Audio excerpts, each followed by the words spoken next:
Stick talk. Stick talk.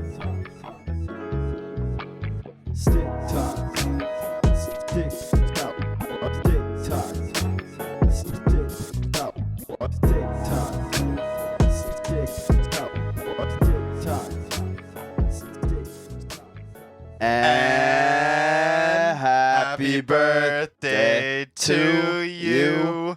Happy birthday to you. Happy birthday, dear Big producer J. J, producer Big JJ. Yeah. Happy Happy birthday to you. Big dog. Yeah. Woo, Damn. woo, woo, woo, woo, woo. 21. Thanks, y'all. Yeah, no problem. No problem. Happy birthday, brother. Happy birthday. Yeah, producer Jay in the house, of course. Turning the big 21 legal in the United States of America. 21. Congratulations. Appreciate it. You made it. 21. Can you do something for me? In my Braden Point year, Braden Point year. Factual. Okay. I was a big fan of the number 21 in basketball. Tim Duncan. Tim Duncan. Correct. Anyways, hockey podcast. Hockey. Hockey. The finals are set. Yes, sir. Oh, baby. Welcome back, everyone. This is episode 112 of Stick Talk Hockey. As always, I am your host, Tico. This is my co-host over here. I'm yours truly. And we got a producer over there. Producer Jay. And yeah, finals rematch is set. Oh, the drama is peak. I'm so goddamn excited. Yeah. I mean, Jonesy, you put up the stat in the group chat, right? Three finals rematches in the last 40 years or whatever it is. Just unbelievable stuff. Only three, the Islanders and the Oilers in the 80s, Pittsburgh and Detroit in the 2000s, and now we have Florida and Edmonton. Crazy thing about him, Gretzky's first finals was that first one. He lost, then gets the rematch and wins. Crosby, his first finals was that 08 series. Lost. Loses, gets the rematch and wins. What a series too. Unbelievable. That's like the pinnacle of like that era of hockey for me. Yeah, I would agree with that. And then now we have McDavid loses his first finals, gets the rematch the next year. Unbelievable stuff. The three great Canadians of these last like three generations. And they are also the last three rematches. I mean, It feels like clandestine, doesn't it? Like it feels like the hockey gods are just speaking and I'm just listening. That's really all it is. written in the stars. It's unbelievable. We should go back, I suppose, to the ends of these series. Pretty dominant wins on both sides. Yeah, there wasn't a question. No, not at all. Florida was the better team. Simple as that. Florida did Florida things, and Carolina couldn't keep up, much like I expected.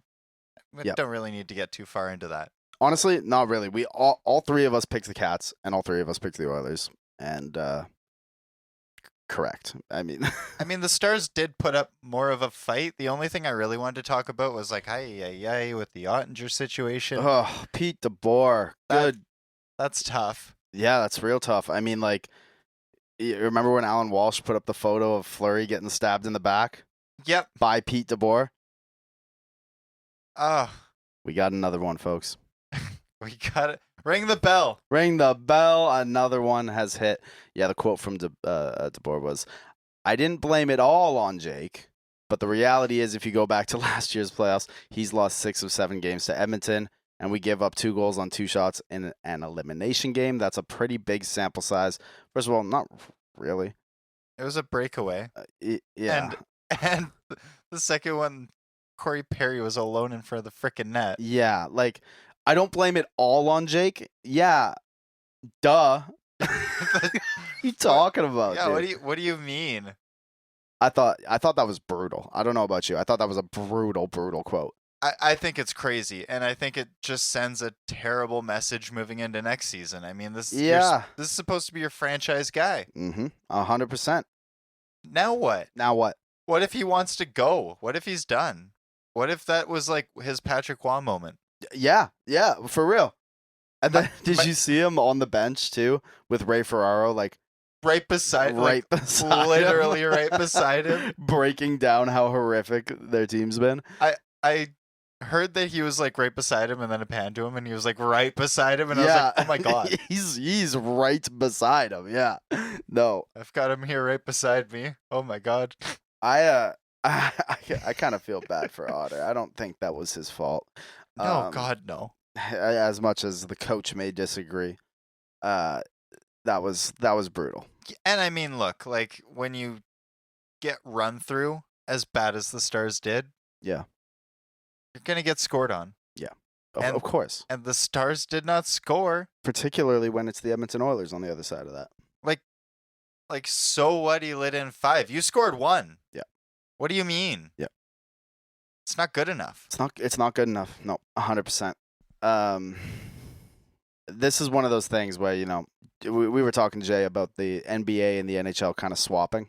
Yeah, and like just in terms of how like teams are built. In terms of how teams are built, yeah. NBA's moved into being more of a depth league, the way the NHL was. And I'm just seeing more and more by the day this NHL moving into an elite talent era. Not to say that the Oilers aren't deep. I get it. They got a group there. Don't get me wrong. But like the Athletic, right? Great platform. They poll their staff before the series will start. Yep. It's 78% of their staff voted for the Dallas Stars to win that series. And I read that article, and what it all came down to with their staff was the depth down the lineup for Dallas and their goaltender. Unfortunately, you don't have Connor McDavid and Leon Draisaitl. You got dog walked. Sorry. That's the world we're in.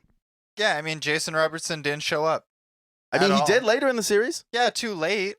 Way too late. Even then, it didn't matter. And Mikko Rantanen didn't really show up either. Where was his hat trick? I know, he got cold, don't get me wrong, but he still finished the playoffs as their number one scorer, along with their number one producer of high danger chances. And I mean, let's not get it twisted. Like, without him, they wouldn't have gone this far in the first place. Yeah. But you don't have those guys. That's just tough. Sorry. Yeah, and like it's so clear how there's like tiers to this. You know what I mean? Like there's just Rantanen can go supernova and beat the Jets. Can't do that to Edmonton. No, not when you have a guy who is just supernova every night. Yeah, McThanos. Yeah, that's not him turning it on. That's just him. Yeah. When he turns it for on, real. You should be scared. If when McDavid actually turns it on, like there's nobody in the world can really stop him. No, 100%. It's like young Ovechkin when he got pissed off and he just started running through guys. Yeah. And scoring goals, like throws 8 hits, scores a clap bomb, and you're just like, oh my god, can someone do something about this? 50 goal, 500 hit seasons were a regular thing for Alexander Ovechkin. It's unbelievable. Yeah, that's the level of greatness we're seeing right now. 100% through and through. Yeah. Just in a different light. Now, the only player historically who has really shut him down over the last few years is the guy he's going to face again, Alexander Barkov. This is one for the ages, is it not? It absolutely is. I mean, it's truly the testament of different playing styles. You have the shutdown center in Barkov versus the explosive center in McDavid. Yep. You have the gritty, body-checking power forward in Tkachuk. Sure. And then you have the versatile, slick playmaking machine in Draisaitl. Leon, yeah. It's like a battle of different philosophies at the highest level. And like two teams that have been here last year, like they know each other, they hate each other. You have like this absolute like generational world beater in McDavid on one side, and then you have this stacked Florida team on the other side that just like is so easy to hate too. Easy to hate is an understatement. I think that the hate comes for free with them. Like it's not even easy to, you just do. Speaking of actually the NBA and the NHL kind of swapping, you know what this gives me vibes of is the Cavs-Warriors rematch. Ooh, that's a good shout. Right? The Warriors were so stacked. So stacked. The Cavs, however, had LeBron James and Kyrie Irving. And so like the real question is here, like that series is what convinced me that LeBron James was the greatest basketball player of all time. He went Lethanos. Yeah. Can McDavid go McThanos? Yes. I think so. I mean, we'll see. We'll see. But I don't doubt it. Like really, like losing Zach Hyman is a big blow. That sucks. Also, like, I can't believe that there wasn't discipline handed out. Not for that hit in particular. Yeah. But just to Marchman in general. Throughout the whole series, throughout the whole playoffs. Yeah. The guy's skated like he has a pogo stick strapped to his feet. He can't throw a hit without leaving him. Like, I thought that was a stone, like, written rule. That was ironclad. We weren't supposed to leave our feet anymore. This guy's just diving through dudes. Yeah. It's insane. I know. I mean, there hasn't been a lot of supplemental discipline at all these playoffs, right? I thought it was hilarious that Sam Bennett, like, finally got a penalty, like, late in that closeout game against Carolina, and it was like a phantom slashing call or whatever it was. I was like, oh, and he was losing his mind about it, and I kind of get it. It's like, that's where you draw the line? Yeah. You know? Yeah, no, absolutely. Like, on one hand, you're like, oh, come on, you got away with so much. Like, get over it. Totally. But as the guy taking the penalty, you're like, you've got to be like kidding me right now. That's what I can't do? You're like, what do you mean? You just watched me put that guy's kidneys into next Tuesday. I could run through a starting goalie in every series, but I can't do that. I can hand out concussions like it's candy on Halloween. Oh, snap. Yeah, I thought that was funny. Paul Maurice, did you see that his quote about the handshakes? Yeah. It's a bit of a long-winded one, but he basically said, I asked Rod not to do the handshakes because it should be the guys that battled that are shaking each other's hands. The players don't want to, shake a bunch of coaches' hands because they don't know the coaches. They want to shake the hands of the people they fought against, battled against, whatever. Sure. How did you feel about that? I wouldn't have a problem with it if he didn't do the handshake line already. Sure. Like, it's not like this is like an old thing. This is just like, it just came up. I really wish Rod would have just said, no, f*** you, dude. Kind of, yeah. Like, what do you mean? Like, you can do that. You can do that, Paul. I got no problem. I don't mind the sentiment behind it. If you want to skip it, go ahead. But like, why you like asking the other coach? Like, I don't know. I thought that was kind of weird. Yeah, I'm not really a big fan of that, and I mean, it kind of flies in the face of tradition.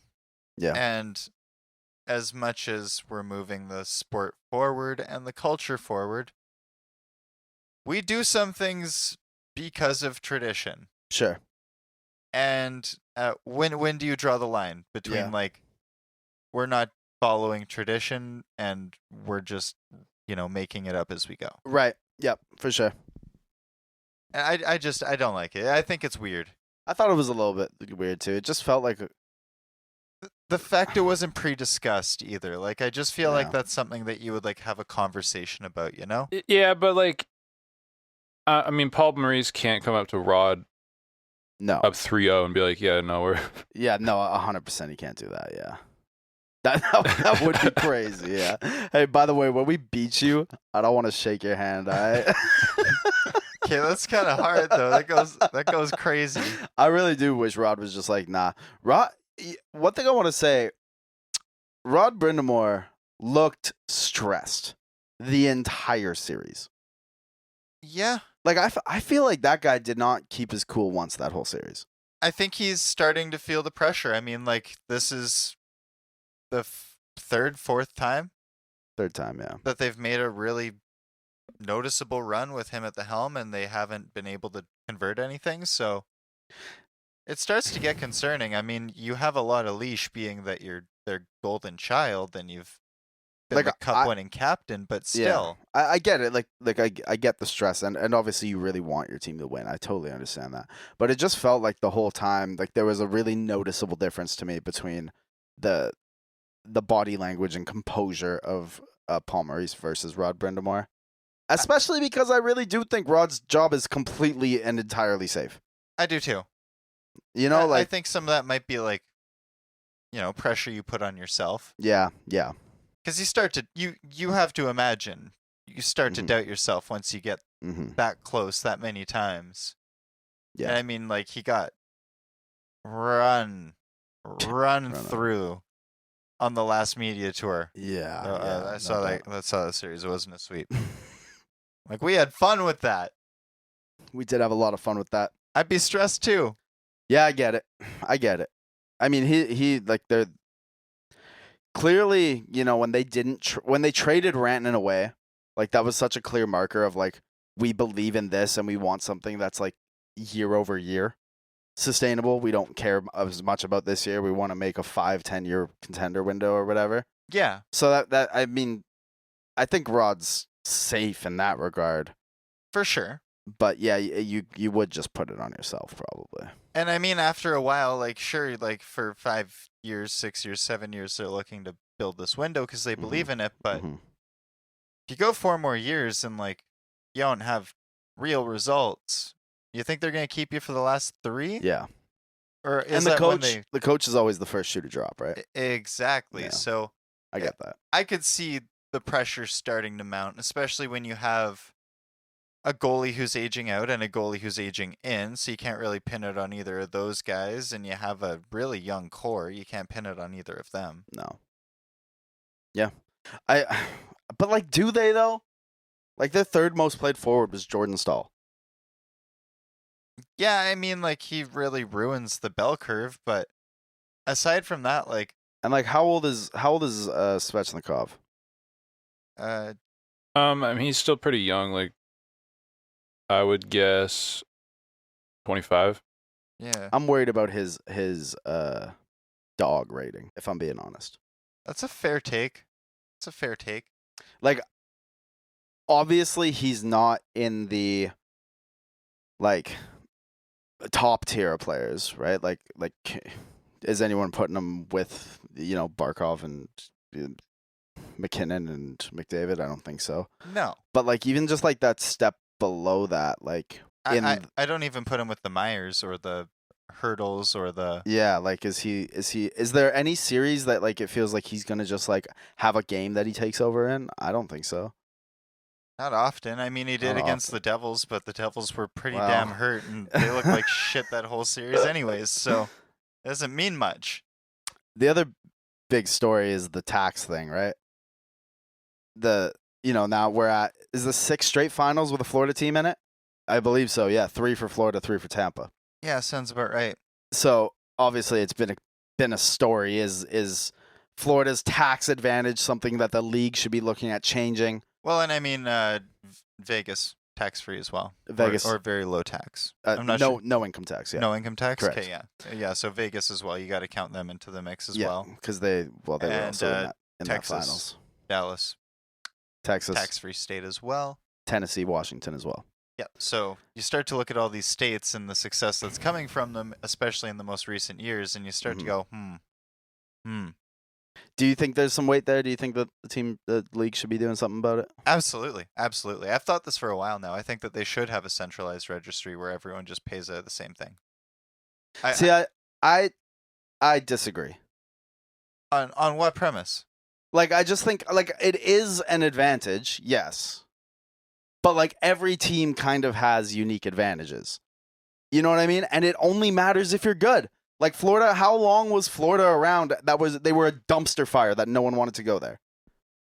It didn't matter till they became an extremely well-run organization. And then, like, yeah, I mean, Vegas as well, sure. But, like I said, Washington also no income tax state. Kraken, okay. Nashville, okay. Like, yeah. You know what I mean? Like New York has an unfair advantage too because people want to live in New York.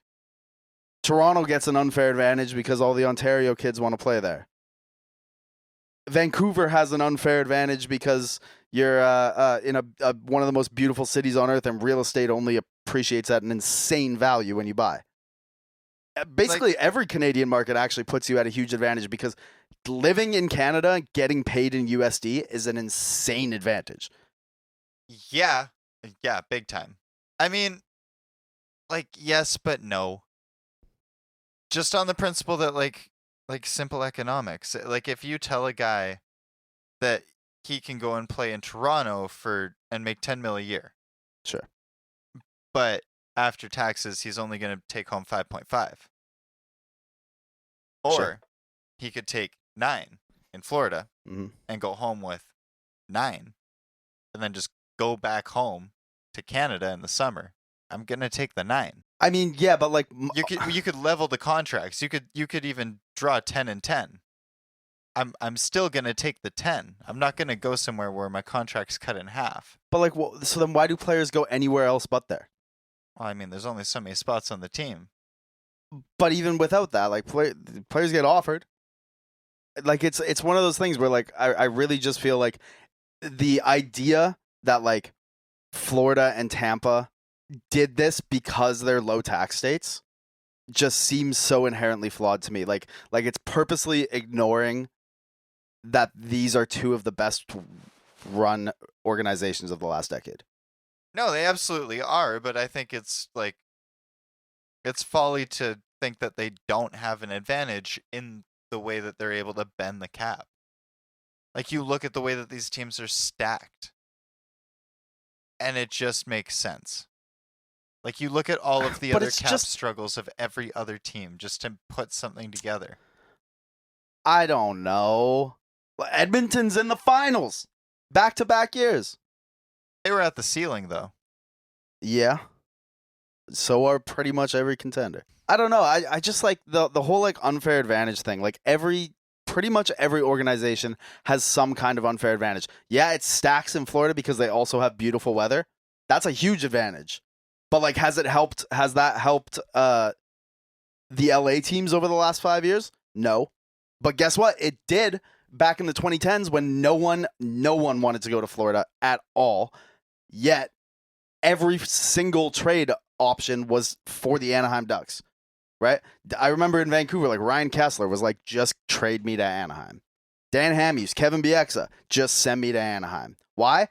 Because it's beautiful and they were sick. Get good and people want to play for you. Yeah. It just makes signing guys so much easier in the long haul when you have that option. Like, let's not act like it's not true. Like, even the houses in Florida are dirt cheap. Like, everything in Florida is dirt cheap. But, like these are people with, like, financial advisors and stuff, right? Like, yes, housing is dirt cheap. If you're renting, that's great. If you're buying a home, why would you not want to buy in an actual market like New York or Vancouver or Los Angeles or things like that, where you're going to make a ton of money on this stuff? Yeah, but I mean, okay, on the same token. If we're talking financials, right? On the same token, though, like you have financial advisors and agents all the like. And, you know, you have agents that are telling guys, if you're going to put together a no-trade list, just make sure that it's all no Canadian teams. Because our taxes are just so much more of a bitch to get around. But it's so like Alan Walsh went on some network, I don't remember what it was, and said that he does not tell his players that because it's so easy to work around if you have an agent that knows what he's doing. I guess so. Yeah, maybe lazy agents. It's possible, but I would hope not with the money they're siphoning off these players. Oh, come on. Have you met a real estate agent in Victoria? Yeah, they don't manage NHL players. Yeah, but it's the same concept. They're all dirtbags at the end of the day. I'm aware. But like if you're trying to maximize your money, would that not be in your best interest? Yeah. I don't know. I just feel like if we're getting into like the regulating every like an unfair advantage there, it's like where do we stop with that? I mean, we kind of already do it, though, with revenue sharing. Sort of. Because, like, a team would have a greater advantage if they had more revenue versus a team that doesn't. Right. That levels the playing field, does it not? Is that not a form of centralized registry at the end of the day. Yeah, but You're- that's you're like you're we're talking still about. basically copying to a full socialism structure and shaking the money around to everyone to keep them afloat at the end of the season, regardless of their financial standing. Right. That was why the Coyotes got in so much trouble. It wasn't even that Bettman wanted them gone. It was just all the other owners were tired of paying their goddamn bills. Sure. But like that, I understand that, but like in those situations, you look at like Arizona, what would have happened without revenue sharing? Dead, right? That franchise would not exist without that. Yeah, You can't do that. 100%. Whereas like with like teams like Florida and Tampa and Vegas, it's like, okay, well, what about half the free agents last year that went to teams that weren't those teams? Yeah, I mean, you know what I mean? Like the other teams can stay afloat just fine and have forever, like for 100 years of a league. Yeah, and I mean, for some guys, it's not the money. For some of them, it's the neighborhood and it's the, XYZ. There's other. Well, that's what I mean, right? Like it could be the cost. It could be the cost of living for sure. It could be the climate. It could be the media attention, right? Some people like to be in high pressure markets where it's amazing when you win, and don't like to be in markets where when you start losing, nobody comes to the games. That's a downside of Florida. Yeah, I guess so. When you suck, nobody comes. People don't like to hear crickets. Players don't like that. No, I mean, Toronto has a full building and you still hear crickets. Yeah, ain't that the truth? Which is such a unique problem. Indeed it is. A very unique problem for a very unique team in it. Wait. But like, Florida, they did a good job after they won against Toronto, right? They're selling themselves, right? That's what Kachuk and whoever were doing in those post game things when they were saying, well, if it wasn't the media circus, You're talking down on a division rival and selling Florida. We don't have that here. Yeah, and I mean, it's a good way to light a fire under Toronto some more. It is. No, saying, it was brilliant. That team should have won. That's a good team right there. It was. Golly. It was high caliber from Brad Marchand and Matthew Tkachuk. High caliber. Evil, even. Yeah, it was 100%. Evil. That was evil. I could see the wheels turning. But that's what you should be doing. Like, I think if you're an organization, like, just showcase your advantages to players, and people will play it. People buy it. I don't know, Jonesy. What do you think? Word. I have not been locked in at all. Word. Yeah. Yeah, that's fine. Sorry for calling on you at the back of the class. All right, I'll leave that for now then. We'll spot you. It's your birthday. Let's get some picks in, I guess, for the rematch here before we move on. Edmonton 6. I love it. You got the Oil in 6. I'm taking the Oil in 7. I think peak drama, peak suspense.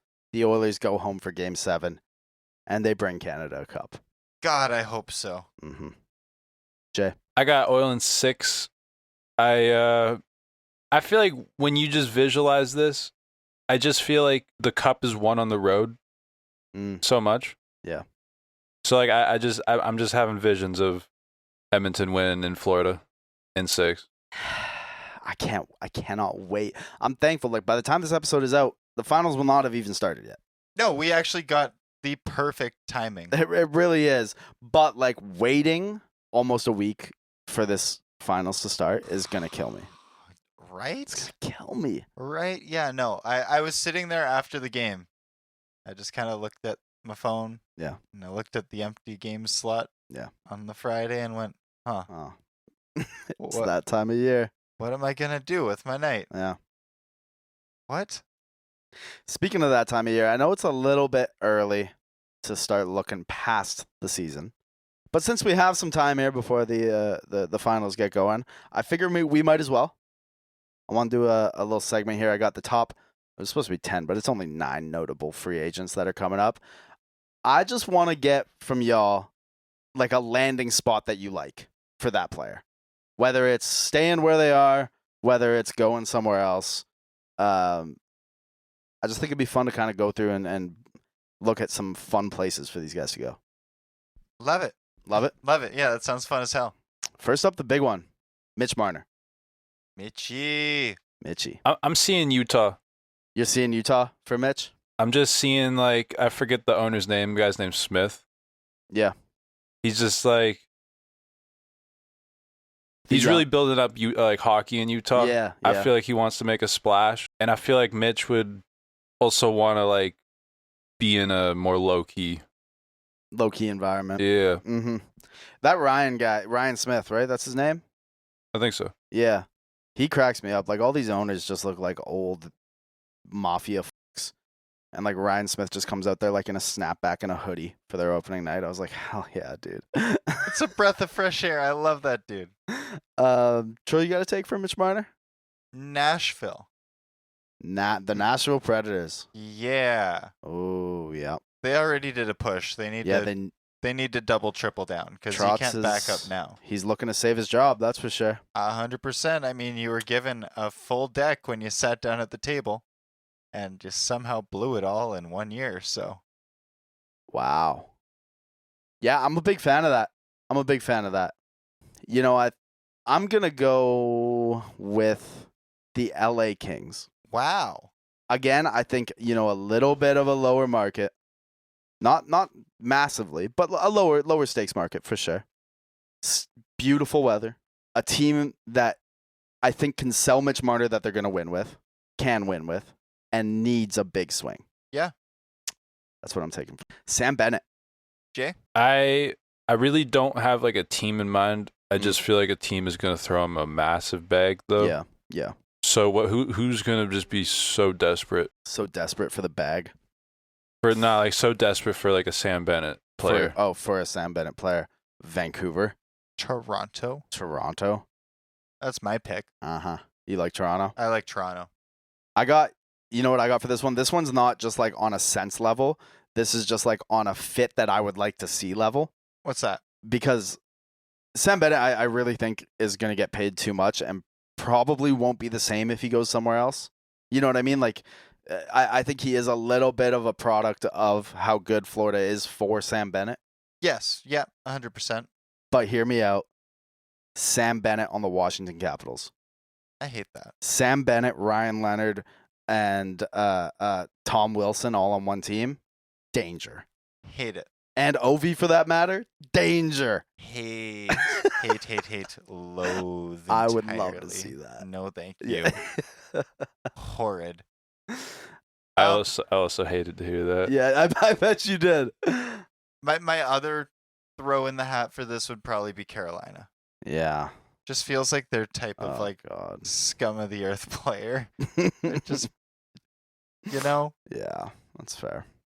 What if he just hit what if he just stayed in Florida, but with Tampa? Oh, with Tampa. That would be. I think his house would get burned down. I don't think he could do that. Like, he would be the most hated man in Florida forever. I don't know. Like, what if Florida, like, in his opinion, lowballs him? Right. And Tampa's just like, yo, here's 8.5. Come on over. You don't have to go very far, pal. And you get to keep it all.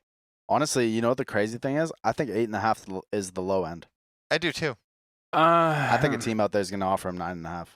I've heard reports that some teams are willing to offer 10. I've heard that too. I just, like, I know the cap's moving, but I don't think that's feasible. Yeah. You'd be surprised how much cap some teams have, and hey, you know what? When the ceiling goes up, so does the floor. Yeah. So we're gonna have some teams that kind of need to get out of that floor pretty quick, and adding Sam Bennett's a good way to do it. Yeah, true that. One thing actually, just going back really quick on Marner, I said LA. I do actually think the most likely scenario is Vegas. Interesting. Yeah, but I'm sticking with LA. I actually really like my Nashville take. Tavares stays. Yeah, I'm in agreement. I think John Tavares is just a Toronto Maple Leaf. I honestly, unfortunately, agree. Yeah.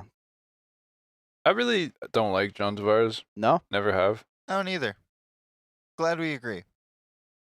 Send him back to the Islanders. That'd be so funny. It'd be funnier to watch him walk from the Leafs in the last second. Yes. And then do it to two teams twice. Just have everyone hate him because Islanders fans would not welcome him back. No. Did you hear that Lou Lamoriello, like right before he left, like a month before he left, gave his all of his AGMs massive multi-year extensions? Just poison in the well on his way out. I love it. That's love it. Peak. Yeah. Peak pettiness. That's peak Lou right there. And it reminds me so much of the GM that brought the cannon in to Columbus. He got petitioned by a local group for ages to bring in a cannon for their goal horn, and he was like, "No, what? No, what are you talking about? I'm not doing that. That sounds so annoying. We're not doing that." And then he knew his job was done. He knew he was toast. So in the last 6 months, he just picked up the phone and was like, "Hey, so this cannon, you know where we could get one? Yeah, let's do it." It's been there ever since. Yeah, I love it. Actually, here, John, I'll give one for John Tavares just so we're not all in Toronto here. Okay. Just so that he pisses more people off, and because I think the fit would actually work, the Habs.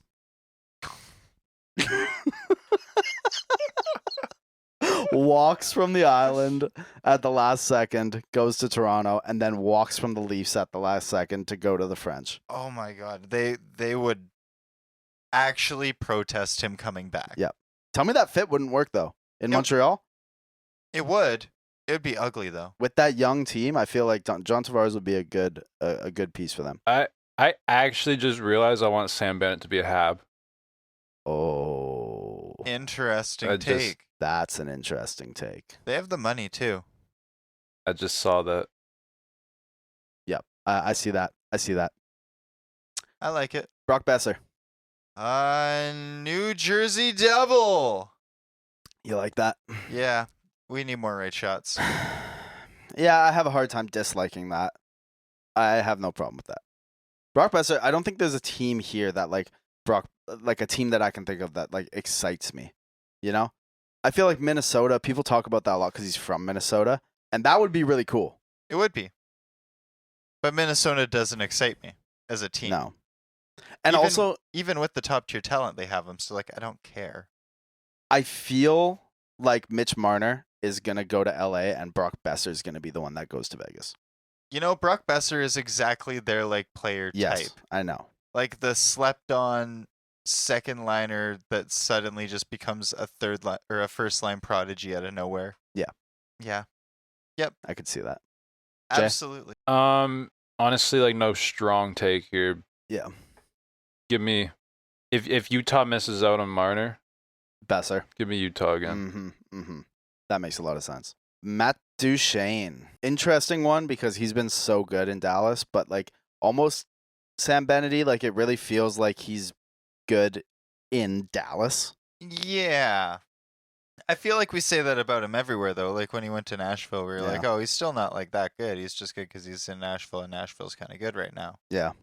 Matt Duchene, what did he do this year? Point per game. Point per game player. Yeah.